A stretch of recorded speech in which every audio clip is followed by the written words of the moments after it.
The Republican Whip. Thank you, Mr. President. Mr. President, President Zelensky visited Washington, D.C. last week to ask the United States' continued support for Ukraine as it defends itself against Russia.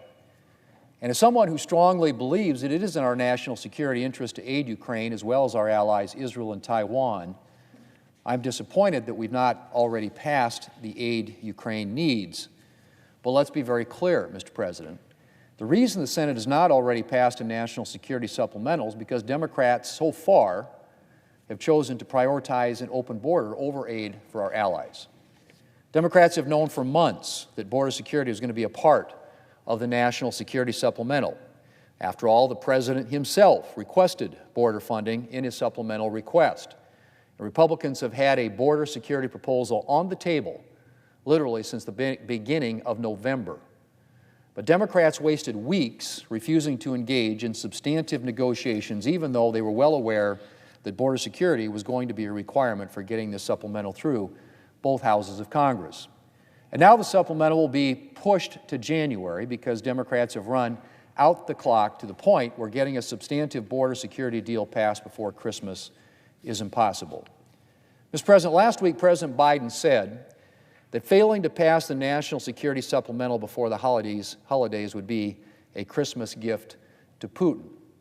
Well, Mr. President, I'd like to point out once again that the only reason we haven't passed the national security supplemental already is because of Democrats and President Biden. Only one of the two parties has been dragging its feet on negotiations, and it has not been the Republicans.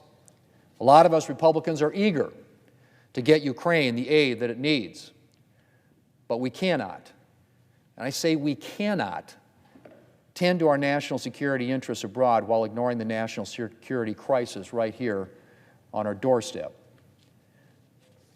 President Biden wants to talk about a gift to Putin.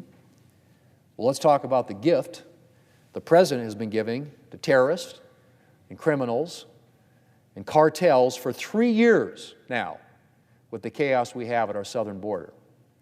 We've had 3 successive record-breaking years of illegal immigration at our southern border on President Biden's watch. And the President is no closer to getting this crisis under control than when it first started.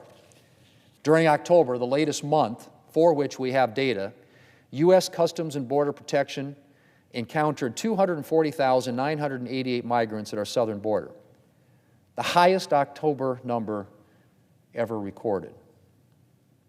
And I might add that among those numbers in October, Mr. President, were almost 1,600 convicted criminals, 50 gang members, 90 people who have warrants out for their arrest, and 12 people on the terrorist watch list. That was just the month of October. Now, the past 24 hours alone saw a record-breaking 12,000 plus migrant encounters at the southern border, and I would say the highest daily total ever recorded. And those numbers don't count the gotaways, the individuals the Border Patrol saw but was unable to apprehend. And Mr. President, let's be very clear. While many of these individuals may simply have headed to the United States in search of a better life, there is no question that there are dangerous individuals trying to make their way into our country.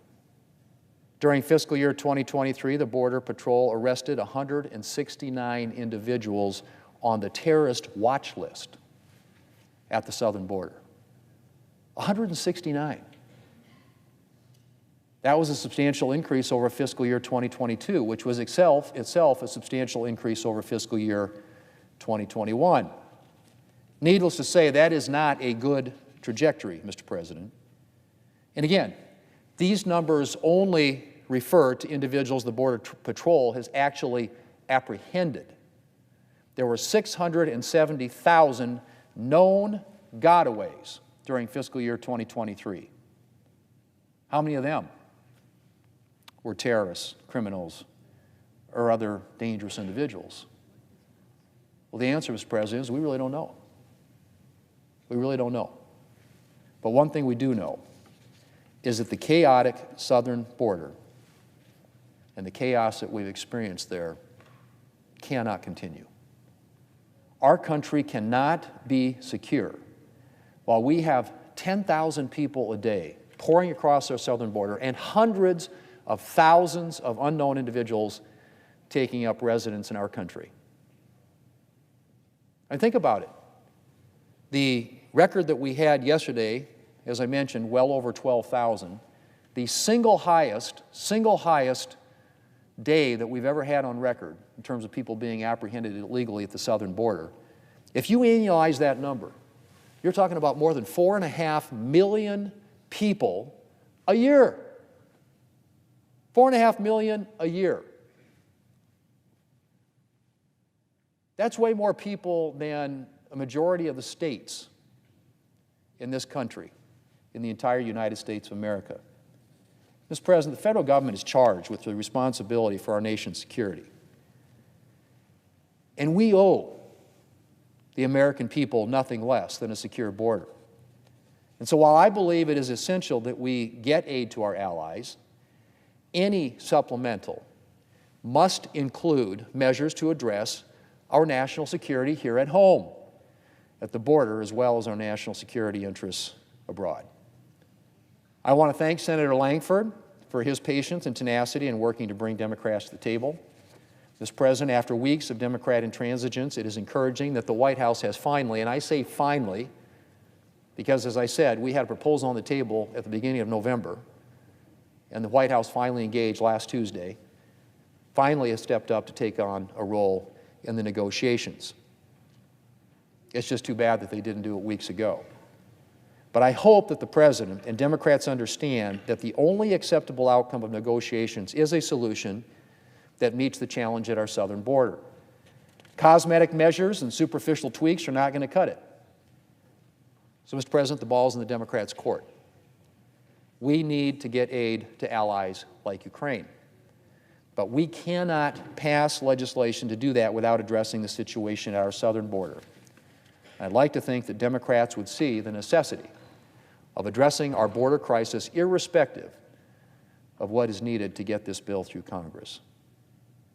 But at the very least, I hope that Democrats' concern for our national security interests abroad will lead them to finally, and again, I say finally, get serious about working with Republicans to address the national security crisis here at home.